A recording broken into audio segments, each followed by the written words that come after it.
Hello student, welcome back to the session. तो आज की क्लास में हम बेसिकली डिस्कस करेंगे आपसे रिगार्डिंग दी पीवाईक्यूज। ठीक है, क्वाड्रेटिक इक्वेशन के पीवाईक्यूज करेंगे। We are doing chapter wise PYQ basically. So quadratic equation के आपके पीवाईक्यूज होंगे। एक बात का आपको अच्छी तरह से ध्यान रखना है यहाँ पे कि इस क्लास में I am going to discuss, obviously chapter wise कर रहे हैं, बट इस क्लास में मैं आपसे डिस्कस करूंगा 24 अप्रैल 2024 के 4 क्वेश्चन। ऑब्वियसली जो पहला क्वेश्चन है आज का, ये 24 अप्रैल 2024 का है। ये भी 2024 वाले पेपर का है, second question. Then we have third question, fourth question. मैं नंबरिंग तो कर ही देता हूँ। This third question, this is fourth question. इसके बाद आपके 3 सितंबर को पेपर हुआ था 2023 में, उसके 2 क्वेश्चन है। Are you getting it? ठीक है, तो हम ये सब डिस्कस करेंगे।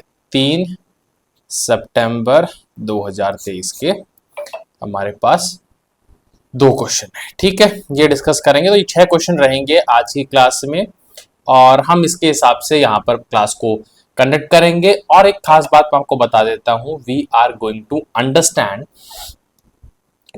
Understand this chapter basically through concept wise also, और क्वेश्चन तो हम सॉल्व कर ही रहे हैं। तो मतलब क्वेश्चन के अंदर ही मैं आपको कॉन्सेप्ट बताता रहूंगा। पहला क्वेश्चन देखते हैं। If root 2 root 3 are the roots of equation. Okay, आपको इक्वेशन दी गई है where a0 a1 a2 a3 are integer, then which of the following is correct. ठीक है, इसमें पूछा गया कौन सा करेक्ट है। तो देखो, पहली बात तो हमने पढ़ा है, जब भी रूट यानी कि मैं कहूंगा स्क्वायर रूट, ऐसे रूट जब आते हैं तो इनके कॉन्जुगेट पेयर, यानी कि अगर रूट 2 एग्जिस्ट किया है तो माइनस रूट 2 ऑब्वियसली होगा, और रूट 3 एग्जिस्ट किया है तो माइनस रूट 3 ऑब्वियसली होगा। और ये बड़ा बेसिक सा भी फंडा है। अगर मैं आपको सिर्फ सिंपली समझाऊं, minus B plus minus root of B square minus 4ac by 2a से, तो बेसिकली जो आपका ये बी स्क्वायर माइनस 4ac है, उसके ऊपर रूट लगाओ या फिर रूट ऑफ डी कह लो, डी यानी कि डिस्क्रिमिनेंट, उसके ऊपर ही बहुत सारी कहानी डिपेंड करती है। Are you getting it? उसके ऊपर ही बहुत सारी कहानी डिपेंड करती है। जैसे कि मैं आपको बताना चाहूंगा कि यहां कुछ आ गया आपका, अरे भाई ये वाला पार्ट तो सेम ही है ना आपका। ठीक है, तो इसलिए कह रहा हूं कॉन्जुगेट पेयर में कैसे करते हैं, प्लस माइनस साइन यहां आ गया, ऑब्वियसली ये b बाई 2a वाला पार्ट 0 होगा, इस वजह से ये सिंपली रूट 2 और माइनस रूट 2 और ऐसा आ रहा है। ठीक है, ज्यादा टफ है नहीं, बेसिक सी बात समझाई है मैंने, ये समझ गए आप। तो बस now let's come to the main thing. अगर आपके पास 4 रूट है तो आप इजीली क्वाड्रेटिक इक्वेशन, यानी कि यहाँ तो बाय क्वाड्रेटिक है ना। ये ऑब्वियसली देखो यार, मैं क्वालिटी बोल रहा हूँ काफी टाइम से, बट ये बाय क्वालिटी के लिए भी ये चीज वैलिड होगी। मतलब वहां पर भी ये इवन पावर का है, तो ऐसे ही स्क्वायर रूट, या मैं कह सकता हूँ बाय क्वालिटी को भी क्वालिटी में कन्वर्ट करके वट एवर द वे, तो ऐसा ये चीज एग्जिस्ट करेगी यहाँ पर। तो कुल मिला के मैं लिख सकता हूँ भाई X plus root 2 into X minus root 2 into X minus root 3, आप समझ रहे हो I hope, into X minus root 3 into X plus root 3। जैसे ही मेरे ये 4 रूट को मैंने कंसीडर किया भाई, अब देखो क्या आ जाएगा, बड़ा आसान है, एक्स स्क्वायर माइनस 2 और एक्स स्क्वायर माइनस 3, ईजी है। ठीक है, अब जब मैंने एक्स स्क्वायर माइनस 2 और एक्स माइनस 3 की बात कर ली है, I just want a 1 minute from you. हाँ बस, अब यहां से कंपेयर करके इजीली निकाल सकते हैं। अंदर मल्टीप्लाई कर लो, क्या हो जाएगा, एक्स की power 4 minus 3 x square minus 2 x square और ये प्लस 6, तो कुल मिला के क्या आ गया मेरे पास, एक्स की power 4 minus 5 x square plus 6। ठीक है, बड़ा सिंपल सा एक्सप्रेशन बना है मेरे पास। अब बस मुझे ये चेक करना है क्या कुछ है। हमने ए नॉट बोला है कांस्टेंट टर्म को, तो ए नॉट की वैल्यू तो 6 हो गई। मैं यहाँ लिख लेता हूँ सारी वैल्यू। ए नॉट की वैल्यू तो 6 होगी आपकी, समझ रहे हो आप, ए नॉट की वैल्यू 6 हो गई। और मैंने बोला है a1, ठीक है, a1 मतलब कि कॉफिशिएंट ऑफ x ना, तो a1 की वैल्यू मेरे पास 0 हो जाएगी। a2 यानी कि मेरे पास कॉफिशिएंट ऑफ x स्क्वायर होगा जिसकी वैल्यू -5, और a4 भी लिया हुआ है इन्होंने।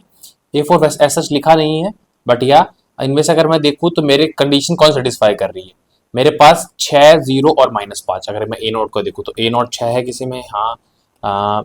उसके बाद a1 की वैल्यू 0 है, a2 की वैल्यू -5 है, a2 की वैल्यू -5 है, a3 की वैल्यू भी नहीं है मेरे पास, a3 भी ऑब्वियसली फिर 0 हो जाएगा। ठीक है, a3 भी 0 हो जाएगा, तो ये मेरा सेटिस्फाई कर रहा है। That means option number C is correct for this one. I hope you got this particularly very well. और सिंपल सा क्वेश्चन था, बट अगर आपको थोड़े बेसिक्स वगैरह में अगर आप लाइक नहीं क्लियर है तो गलतियां हो सकती हैं। Let's come to the question number 2 directly. A B C, okay, A positive दिया है, सी पॉजिटिव दिया है, आर इन जीपी। जीपी का मतलब बड़ा सिंपल सा है कि b square is equal to a c होगा। जीपी आपको पता है when the common ratio are same, और ये कंडीशन होती है when the three terms are in GP. Then considering the following in respect of the equation ax square plus bx plus c equal to 0, ठीक है, considering, हाँ fine, the equation is imaginary root. तो देखो ये भी check कर लेते हैं, कुछ खास है नहीं इसमें। I will try to explain you. First of all see one thing very very properly.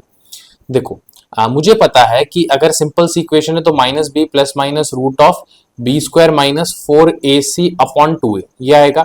Since b square की वैल्यू ac है तो मैं यहां पुट कर दूंगा, यानी कि माइनस बी प्लस माइनस अब ac माइनस 4ac यानी कि माइनस 3ac, यानी कि अब माइनस 3ac आयोटा के साथ आएगा, है ना। मतलब मैं कह सकता हूं ac पे रूट है और रूट 3 भी है, या तो एक काम कर लो इस 3 को अंदर रखो, जो नेगेटिव पे रूट है उसका आयोटा ले लो, यानी कुल मिला के ये बन जाएगा।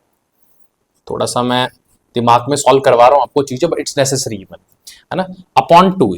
तो आपके पास ये रूट्स आ गए, तो ऑब्वियसली रूट्स जो दोनों है वो इमेजिनरी है। स्टेटमेंट 1 तो करेक्ट है, इसमें कोई कुछ नहीं कह सकता। Statement 1 is absolutely correct for you.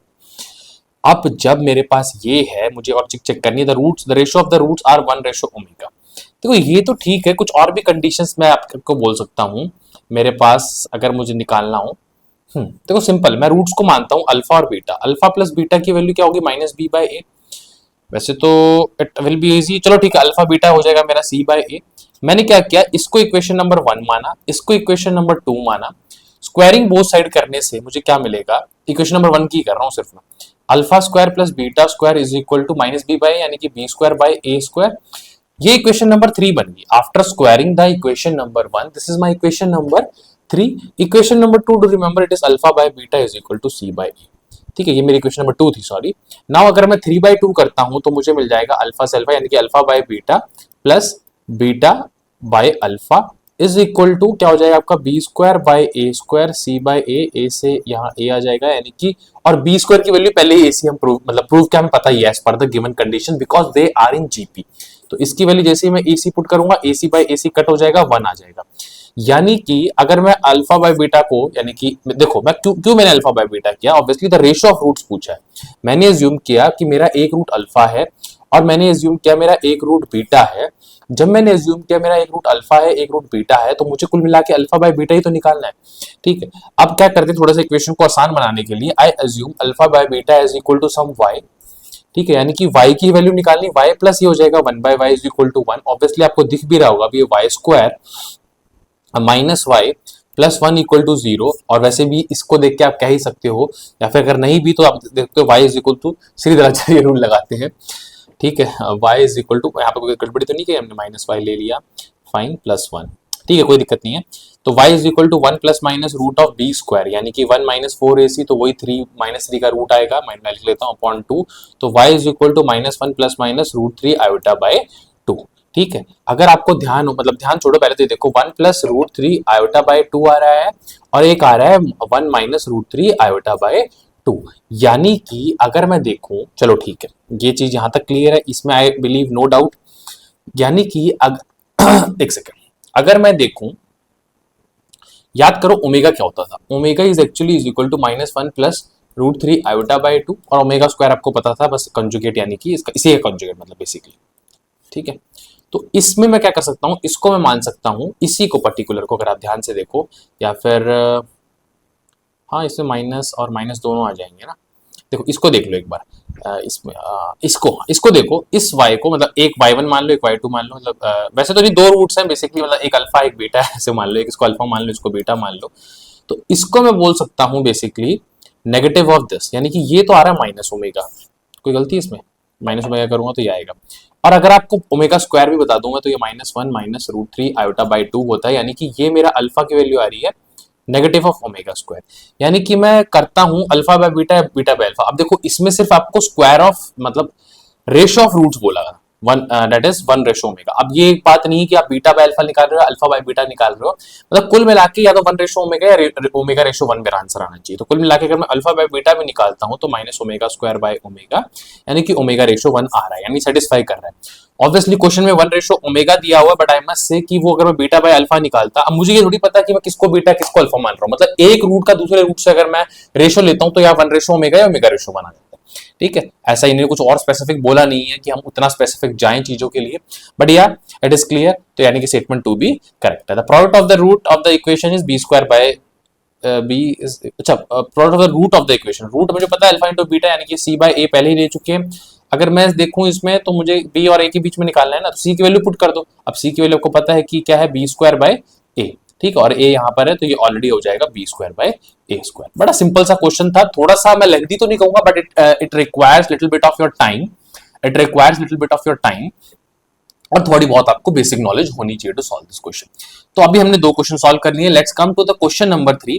देखो this question is not tough, I must say. अगर आपके कॉन्सेप्ट बेसिक्स क्लियर हैं तो you can go through it very easily. कुछ क्वेश्चन क्वालिटी में आपको लग रहे होंगे लेंथी, बट अगेन ये सिर्फ मैं सॉल्व करवा रहा हूँ। In actual practice it doesn't take, like in actual examination it doesn't take much. चलो, x² plus mx plus n is the integer for all integral value of x, which of the following is are correct. ठीक है, ये integer है, मुझे check करना। अब इसका integer, इसको मैं फॉर टाइम के लिए कुछ p मान लेता हूँ, फंक्शन है मान लो, कुछ मान लो p मान लिया। चलो, x² plus mx plus n। भाई मेरी बात देखो, ये इंटीजर होने के लिए अभी हमें m और n की कंडीशन चेक करनी है। ये इंटीजर का मतलब समझ रहे हो कि कुछ भी x की वैल्यू हो, x का भी 0 लूं, कोई 0.5 लूं, कोई 0.1 लूं, कोई 0.3 लूं, कोई 0.2 लूं, हमेशा ये मुझे ओवरऑल ये इंटीजर मिलेगा। क्यों ना एक दो मैं एक्सपेरिमेंट करके देख ले एक बार। सिंपल वैल्यू यानी कि x = 0 ही ले लेता हूं, मुझे मिल जाएगा n, p की वैल्यू आ रही है n। अब नो मैटर, इसको तो इंटीजर आना ही था, इसको तो इंटीजर आना ही था, तो ऑब्वियसली इसको इंटीजर होने के लिए अब ये इक्वल टू n आया तो n को भी इंटीजर होना पड़ेगा। तो कोई भी हो, अब ये देखो सिर्फ आप बोलोगे सर ये तो 0 के लिए सेटिस्फाई कर रहा है। भाई अगर 0 को भी अगर ये वायलेट कर देना, मतलब n अगर इंटीजर ना हो, तो ओवरऑल ये कंडीशन सही नहीं हो पाएगी ना। किसी भी एक वैल्यू के लिए अगर मैं बोल दूं, किसी भी एक वैल्यू के लिए मैं बोल दूं कि this my p the complete is not a integer, तो क्या मैं इस स्टेटमेंट को यूनिवर्सल या फिर करेक्ट बोल पाऊंगा? नहीं बोल पाऊंगा ऑब्वियसली। तो इसका मतलब मेरा ये है कहने का कि you must try to understand भाई कि इसको भी इंटीजर होना पड़ेगा इनको, यानी कि ये स्टेटमेंट तो करेक्ट है। अब ऑब्वियसली और कोई पुट कर लो, 2 पुट कर लो, -2 पुट कर लो, मैं बड़ा सिंपल सा 1 ही लेता हूं। मैं x को 1 जैसे पुट करूंगा, I will get 1 m plus n आ रहा, चलो m प्लस n और वहां 1 आ जाएगा। Now this should be integer, क्योंकि ये तो p की वैल्यू है ना, और p को तो हम पहले ऑब्वियसली क्वेश्चन में दिया गया, इट इज अ इंटीजर। अब इसको इंटीजर होने के लिए ऑब्वियसली n तो इंटीजर मस्ट कर ही चुके हैं, n को तो इंटीजर होना ही पड़ता है। 1 खुद इंटीजर है, इंटीजर प्लस इंटीजर दोनों इंटीजर बन जाएंगे।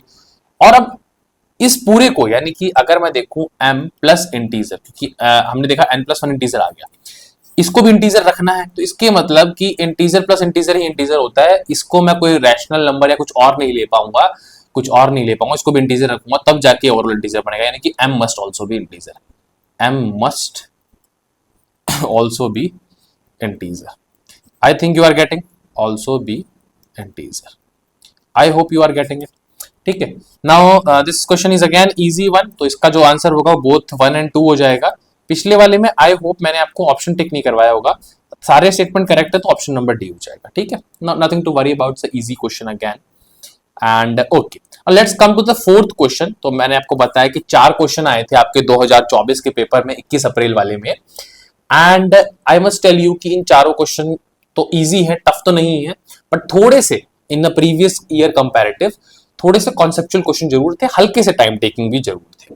बट अगर आप कंपैरेटिवली ओवरऑल पेपर को देखो 2024 वाले को, तो कहीं ना कहीं आपको कुछ बहुत फास्ट सॉल्विंग क्वेश्चन मिले जहां आपको 10 या 5 सेकंड चाहिए थे। बट ओके, क्वालिटी में हमें अच्छे क्वेश्चन देखने को मिले and it will enhance your preparation for other upcoming NDA examination. ठीक है, अब एक चीज और मैं कहना चाहता हूं कि ऑब्वियसली आपने देख लिया 4 क्वेश्चन आ रहे हैं। अभी अगले जो पेपर है जो आपका मेरे ख्याल से, देखो ये तो कोई याद है अच्छी तरह से, इट हैपन ऑन 24 अप्रैल 2024 या 21 अप्रैल को हुआ था एग्जैक्टली, 21 अप्रैल को हुआ था। ये डेट वगैरह जाननी है, मैं 2024 का पेपर 1 की बात कर रहा हूँ कुल मिला के, मैं आपको बस वो ध्यान रखना 21 अप्रैल को होगा, आपको बस ये ध्यान रखना it was paper 1 of NDA 2024। साल में 2 पेपर होते हैं, ऑब्वियसली मेरी जितनी भी जनता है उसको पता होगी बात। ठीक है, चलो और ठीक है, ये बात तो मैं क्लियर कर चुका हूं आपके सामने। And now let's come to the option number 4, option number 4 नहीं, क्वेश्चन नंबर 4 ठीक है। तो इसको आने से पहले मैं बता देता हूँ कि 2026 24 तो ये हो गया। 23 में आपका पेपर हुआ था अप्रॉक्स 3 सितंबर को, मैं 3 सितंबर लिखा होगा 2023 में। ये पेपर 2 था, ये ध्यान रखना, पेपर 2 ऑफ एनडीए, यानी कि साल में दूसरी बार पेपर होता है सितंबर में, वो था ये। इसमें 2 क्वेश्चन पूछे गए थे। मतलब आप ये कह सकते हो कि आपके जो 5 से 10 नंबर का आ रहा है, अब जनरली बट मैं कहूँगा 3 क्वेश्चन तो आ ही जाते हैं फ्रॉम दिस पर्टिकुलर चैप्टर, यानी कि 7.5 नंबर का। ठीक है, तो it's a good chapter, easy chapter है और क्वेश्चन भी आसान आते हैं, वेटेज भी अच्छी रख रहा है, तो you must go through this chapter completely. चलो, under which of the following condition does the equation this have a real roots. अब ये क्वेश्चन थोड़ा सा मैं अटपटा तो नहीं कहूंगा, बट अगर आप देखो रियल रूट बोला है तो आपको करना कुछ नहीं, आपको डी को ग्रेटर देन 0 करना पड़ेगा। इक्वल भी कर सकते हो ऑब्वियसली, क्योंकि रियल का मतलब ये नहीं है कि आपके इक्वल रूट आएंगे, वो भी रियल की कंडीशन है ना, तो इक्वल टू करोगे ऑब्वियसली। इक्वल टू करने में क्या मिलेगा आपको, बी स्क्वायर यानी कि cos square beta minus 4 times a यानी कि cos beta minus 1 into c, c यानी कि साइन बीटा। ठीक है, इसको ग्रेटर देन इक्वल टू 0 करना है। अगर मैं इतना भी देखूं ना इस एक्सप्रेशन को, अगर मैं अंदर मल्टीप्लाई कर दूंगा, थोड़ा बहुत और चीजें ठीक ठीक से दिखने को दिख जाएंगी, बट ये फर्दर मेरे को इतने से पता है कि ज्यादा कुछ और छोटे एक्सप्रेशन में नहीं बना पाऊंगा, इसको ज्यादा कुछ वेरी नहीं कर पाऊंगा मैं यहाँ पे। It's all together up to the sufficient mark. चलो, ऐसी कोई बात नहीं है। Now come to the main point, now come to the main point. मैं आपको बताता हूं, ये ठीक है, ये कंडीशन रियल रूट्स की कंडीशन है, बीटा 0 से पाई है, कौन सी कंडीशन सेटिस्फाई करेगी। अगर मैं आपको ना कुछ चीजें, तो अगर आपको बेसिक ट्रिग्नोमेट्री पता है ना, ये कंडीशन क्या बोल रही है, यानी कि कॉस बीटा, अगर आप उसको बीटा को उधर ले जाओ तो कॉस बीटा क्या आ जाएगा, ग्रेटर देन 1। क्या कभी ऐसा होता है? कॉस बीटा की तो भाई रेंज ही हमेशा -1 से 1 के बीच में होती है, इवन इक्वल भी हो जाते हैं। तो पहला ऑप्शन तो वैसे ही कटेगा, इसकी वजह से ये ऑप्शन भी कटेगा, क्योंकि ग्रेटर देन इक्वल टू यही कटेगा ना। हाँ, ग्रेटर देन इक्वल टू 1 का भी कोई सेंस नहीं है, मतलब 1 आ जाएगा, बट ग्रेटर देन 1 क्यों बोल रहे हो आप? ओवरऑल कंडीशन गलत है ये तो सरासर गलत है। यहाँ तो कोई एक वैल्यू तक भी इंक्लूड नहीं कर रहे आप रेंज की, यहाँ एक कर रहे हो, बट यार भाई बाकी वाली वैल्यू को क्यों इंक्लूड कर रहे हो, वो भी तो रेंज का पार्ट नहीं है। 2 ऑप्शन गए, अब या तो लेस वाला पार्ट, यानी तो पता है वैसे तो यहाँ को ग्रेटर दिख रहा है, लेकिन मैं लेस इसलिए कह रहा हूँ क्योंकि जब आप कॉस बीटा को उधर लेके जाओगे ना, it look like cos beta less than 1 और cos beta less than equal to 1। अब ठीक है, मुझे अपनी बेसिक कंडीशंस तो पता है, बट मेरे को इसका भी ध्यान रखना है। अब इतना तो कंफर्म है, इन दो में से आंसर है। अब अगर आप इन दो में वेरिएशन देखो ना, सिर्फ एक वेरिएशन आ रहा है, मैं आपको अलग से पेपर पर लिख के दिखाता हूं। एक तो कंडीशन है cos बीटा लेस देन 1, मतलब सॉल्व करने का तरीका बता रहा हूं, और it's the best of the way to approach this type of question. ऐसे क्वेश्चन एनडीए पूछ भी रहा है, this are conceptual question, less than equal to 1। अब किसी किसी किताबों में अलग तरीके से सॉल्व किया, but this is the best way I believe. तो cos beta less than equal to 1 cos beta, यानी कि अगर आप वेरिएशन देखो तो किसकी वजह से आ रहा है, यानी कि दोनों ऑप्शंस के आंसर में वेरिएशन सिर्फ 1 की वजह से आ रहा है। तो आपका जो फर्ज बनता है वो चेक करना बनता है कि क्या जो गिवन इक्वेशन है वो 1 ला देगी। अगर ला देगी तो मेरा आंसर ये हो जाएगा, नहीं तो अगर 1 इंक्लूड नहीं कर पाऊंगा मैं किसी कारण से, तो मेरा आंसर ये हो जाएगा। बट दैट्स ऑल, इसमें कुछ ज्यादा दिमाग निकालना, क्योंकि सब कुछ एलिमिनेट कर चुका हूं मैं। ये तो कंफर्म आंसर तो कोई एक होना ही होना है, तो इससे पहले वाले के बारे में सोचो ही मत यार, मतलब 1 से नीचे सेटिस्फाई करेंगी नहीं करेंगी सोचना ही। ठीक है, तो यही तो है ना approach, this is the best way. Competitive exam में आपको ऑप्शन एलिमिनेट करके आपका आंसर है पहुंचना। ठीक है, बाकी कॉन्सेप्ट वाइज भी कुछ ऐसा है नहीं, बीटा 0 तो पाई भी अगर आप इसको पुट करोगे, एक्सट्रीम वैल्यूज पुट करोगे, यहाँ से कंसिडर करोगे तो get the whole through answer, उसमें कोई बड़ी बात नहीं है। बट यहाँ देखो बीटा को 0 से पाई बोला गया है, ऑब्वियसली अगर मैं बीटा को 0 ही मान लेता हूँ, मतलब जो मेरी इक्वेशन है ये डी वाली, यानी कि cos स्क्वायर बीटा माइनस 4 क्या आया था, ये डी है ना एक्चुअली, ये वाला 4 cos beta minus 1 into sine beta, 4 cos beta minus 1 into sine beta. समझ रहे हो भाई? इसको ग्रेटर देन इक्वल टू 0 रखना है, 0 ही रखना, हाँ बस ठीक है। अब अगर इसमें बीटा को 0 पुट करता हूं तो cos बीटा यानी कि 1, अब ये पूरा 0 हो जाएगा। पूरा 0 क्या हो, मतलब कि साइन बीटा से मल्टीप्लाई करके 0 कर देगा, that is greater than equal to 0। Obviously term satisfy कर रही है, 1 ग्रेटर देन इक्वल टू 0 होता ही है, मतलब 1 ग्रेटर देन 0 तो होता ही है, तो it means beta equal to 1 satisfy करेगा, मतलब बीटा इक्वल टू 0 का मतलब cos बीटा इक्वल टू 1 मेरा आंसर होगा। बीटा इक्वल टू 0 1 पे cos बीटा, यानी कि मेरा option number this will be correct. ठीक है, कुछ बुक्स में यार मैंने ये क्वेश्चन देखा है, like salt books very famous, I never take names, कोई डिफेमेशन का मेरा मकसद नहीं है, बट वहां आपको आंसर गलत मिलेगा, कोई ने सीट मार्क कर रखा, किसी ने कुछ मार्क कर रखा, ऑप्शन जो सॉल्व करने के तरीके भी काफी अजीब से ही। ये ही तरीका है and it is the best way, concept wise समझ सकते हो। ये चारों क्वेश्चन हमने कर लिए आपके 2024 के जो 21 अप्रैल को पेपर हुआ था। It was a good paper I must say, but overall it's not a tough paper, it's not even a moderate, it's less than a moderate type paper. ठीक है, आप कह सकते हो average to not average to moderate की बात होगी, easy to moderate एक अलग चीज होती है, मॉडरेट से ऊपर तो गया नहीं है। हाँ मतलब इजी से थोड़ा सा ऊपर लगा लो, इजी पर नहीं मतलब नहीं कह रहा तो मत कहो। ठीक है, ओवरऑल अगर आपकी प्रैक्टिस अच्छी तो सब इजी लगता है फिर आपको। ठीक है, but yes easy to moderate वाली कैटेगरी को पोजेस करता है, खासकर क्वालिटी की बात कर रहे हैं स्पेसिफिकली तो yes they are in the category of easy to moderate. Fine, question number 5 करते हैं, 6 करते हैं, then we will end this class. Rest जो भी पेपर के पार्ट है चैप्टर वाइज कर रहे हैं, every question we are going to cover. Every question का मतलब जो लेटेस्ट 5-10 साल के पेपर है, 15, 16, 17, मतलब 18, 19, 20, 21, 22, 23, 24, 5-10 साल हो जाएंगे, मतलब 10 ही साल हो गए, 5-10 साल का 20 पेपर अप्रॉक्स हो जाएंगे। एक चैप्टर 70-80 क्वेश्चन हो जाएंगे लगभग, अगर किसी चैप्टर को लगाओ, थोड़ा कोई बड़ा होगा तो 100 तक पहुंच जाएंगे। ऐसे प्रैक्टिस करेंगे, बहुत बढ़िया प्रैक्टिस हो जाएगी आपकी पीवाईक्यूज की। और जो बाकी क्वेश्चन रिलेटेड टू एनडी यानी कि जेई से उठाने हैं, जेई मेन से उठाने हैं, मेरे बनाए हुए क्वेश्चन उठाने हैं, या फिर किसी और किताब से उठा के मतलब अच्छे क्वेश्चन जो आपको हेल्प करेंगे, will take all those into the consideration. चलो कोई बात नहीं, let's come to this. Consider the following for the next item that follow. A quadratic equation is given by a plus b x square minus, देखो यार I am not मतलब थोड़ा सा चीजों को सिनेरियो को लाइट रखने के लिए I am just smiling in between, but that there is no particular intentionally I am smiling on anything, और एक मेरा behaviour it's not like that, just to make the things light. Fine, बढ़िया से chill होके पढ़ो, चीजों को समझो, आई एम हियर, डाउट पूछो, कमेंट डालो यार, मतलब एवरीथिंग। ठीक है, consider the following for the next item follows। चलो ठीक है, a quadratic equation given by this if k equal to c by 2 the root of equation r। बड़ा सिंपल है, कुछ नहीं यार, d चेक करके मुझे पता चल जाएगा। d मुझे पता है b स्क्वायर माइनस 4ac, अब मेरे को पता है a plus b plus c मेरा b है, इसका स्क्वायर करूंगा माइनस 4 टाइम्स a की वैल्यू a प्लस b है, और c की वैल्यू यानी कि जो k है यहाँ पे उसको बोला c by 2 ले लो। ठीक है, मतलब ये जो a b c बोल रहा हूँ ना मैं वैसे जनरल आपका होता है ना, a x square plus b x plus c। ठीक है, यानी कि a मेरा मतलब coefficient of x square, b मतलब कोफिशिएंट ऑफ x, और c is the constant.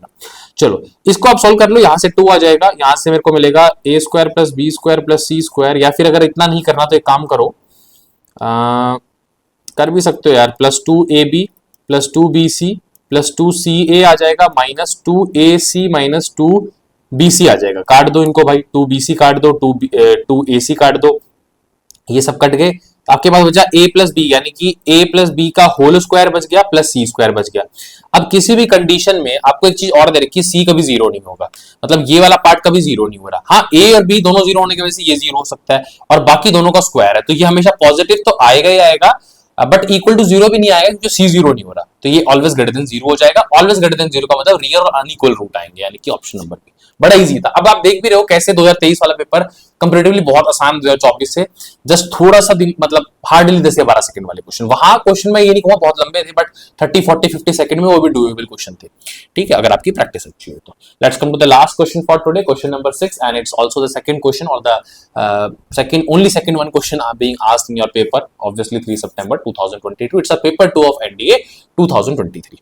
Fine, consider the following for the next item. This is given, same उसी का फॉलो है, बस यहाँ k की वैल्यू c ली है आपको, द रूट ऑफ इक्वेशन निकालने। बड़ा सिंपल है यार, इसमें भी कुछ नहीं है, आपको रूट ऑफ इक्वेशन निकालने के लिए पहले d निकालने, पूरा ही कर लो, जो भी वैल्यू d निकाल के रख लो यार, अलग से कोई दिक्कत नहीं है।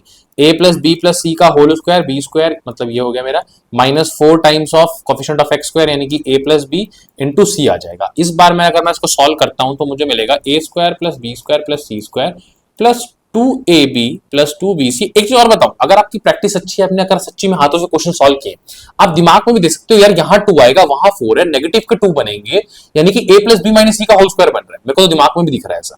अब आपको सर आपने पहले सॉल्व किया होगा, बट यार मैं जो आपको सोचवा रहा हूँ ना तरीका, कि ऐसे से दिमाग में बन रहा है, ये आप फर्स्ट टाइम भी सोच सकते हो। और ऑब्वियसली जब मैंने फर्स्ट टाइम सॉल्व किया था, I got this idea before writing whole this thing, तो ये आ जाते। बट अगर इसको एज अ मतलब पीछे की बेइज्जती करनी अपनी ईगो पे लेना, don't take it that way, but try to think that ऐसा सोचा जा सकता है, और ये मैं आपको सोचवाने की कोशिश कर रहा हूँ। The way of thinking I want to develop in your mind. Fine, तो a square plus b square plus c square plus 2ab plus 2bc plus 2ca और माइनस 4ac आया है, माइनस 4bc आया। मैं यही कह रहा था, यहां से जो आएंगे दो नेगेटिव के आ जाएंगे, यानी कि कुल मिला के a square plus b square plus c square छोड़ दो, और ये 2ab भी छोड़ दो, बाकी दोनों नेगेटिव के 2 के साथ आएंगे, यानी कि माइनस 2bc माइनस 2c। अगर आप ध्यान दो तो c के साथ तो हमेशा नेगेटिव आ रहा है, यानी कि एक बात तो क्लियर होगी भाई कि मेरा a प्लस बी माइनस सी का होल स्क्वायर बनेगा।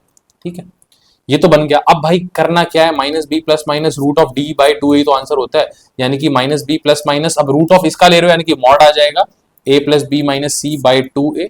और करना क्या था इस क्वेश्चन में, अच्छा roots of the equation are, बस कुछ नहीं है। अब देखो मॉड है प्लस माइनस भी है, यानी कि इस मॉड को मैं वही बात करूंगा ए प्लस बी माइनस सी पॉजिटिव मान के या नेगेटिव मान के, कोई बात नहीं, प्लस माइनस आना है, ऑलरेडी प्लस माइनस है, तो एक बार इसको हम सिंपली, मतलब अगर आप आइडिया बिहाइंड मॉड भी समझ रहे हो तो भी कोई इसमें कंफ्यूजन नहीं होगी।